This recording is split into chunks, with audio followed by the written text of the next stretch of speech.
The way I would like to break down Mid-South is pretty simple. So you can see Mid-South divided in 3 parts, and each part ends with a very crucial pit point. So let's start by the first part. So the first part is everything before the water crossing. So there's a very deep water crossing that's pretty much unrideable unless you ride on the very side of it, and it's actually slower to ride on the very side of it. And the faster way, there's like a single track on the side of it that was created just by cyclists trying to go around the water crossing. And it's pretty much a race to whoever can get to the crossing first. So from the start, it was super nervous. The fight for positioning was actually very fierce. I felt like I was in a road race in terms of the fight for positioning. But in the end, I was in a very good place in the crossing.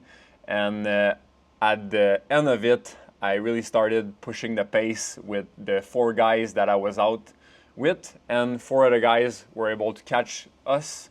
And we were a group of 8 at the front, and I'm telling you, it was 8 of the very favorite guy. Like, if I recall, I don't remember one guy that was not in the group that I thought could win the race. So I knew it was super early. From that point, like I said, you still have 140K to go, but we had a very good chemistry, and I was like, maybe that's the move. Maybe we're gonna ride 8 guys for all day, but behind us, it was clear that they were all very, very well organized.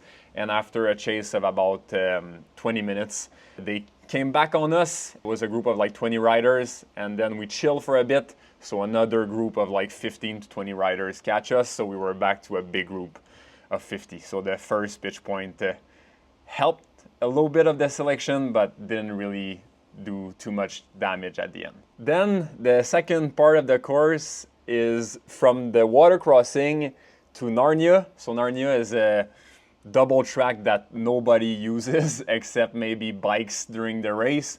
So it's a very, very rugged double track with some crazy holes in it. It's actually, I mean, you don't want to end up in one of those holes. You're gonna break your fork or break a wheel, and I'm not sure what's gonna happen with you. So I was a little bit stressed out by those holes because you don't really see them coming, and most of the time there's just one line. So it's a double track, but there's a hole there, so it's just one line to go through. So I went first into that sector, and I really took the responsibility to push the pace to really try to shed the group.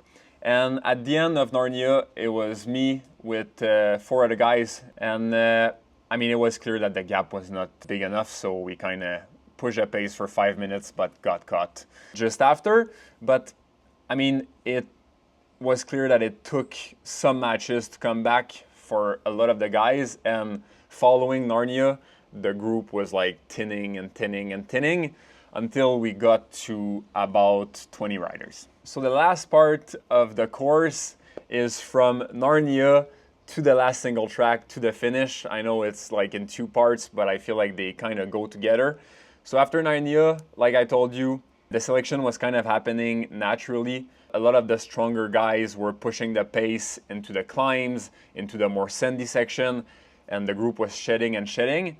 And everybody was waiting for the last single track. You can really see it as the first finish line. And unfortunately, about 20K before the entrance of the single track, I flatted pretty bad my front tire. At first, I thought I would be able to repair it and come back, but it took me about 3 minutes. If you want more info on the flat, you can just go on my Instagram. I did the post-race update just after the finish, just to explain what happened. So in terms of number, intensity factor is 0.831, so that's on par with gravel races. In the previous episode, I told you that Valley of Tears was a little bit lower.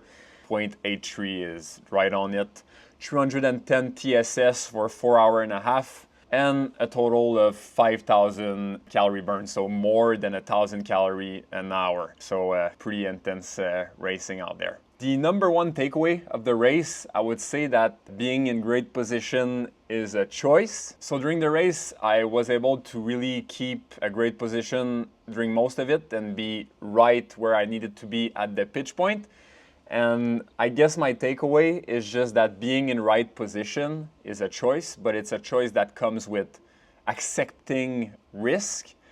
So not being fearful of it, just knowing that being in a peloton on the front of the race, crashing is possible, but battling to be at the front doesn't necessarily increase your risk of crashing because you're more focused, you're more into it, so actually maybe it decreases it. I don't know, I don't have any stats on that, but that's kind of what I tell myself to motivate myself to stay at the front.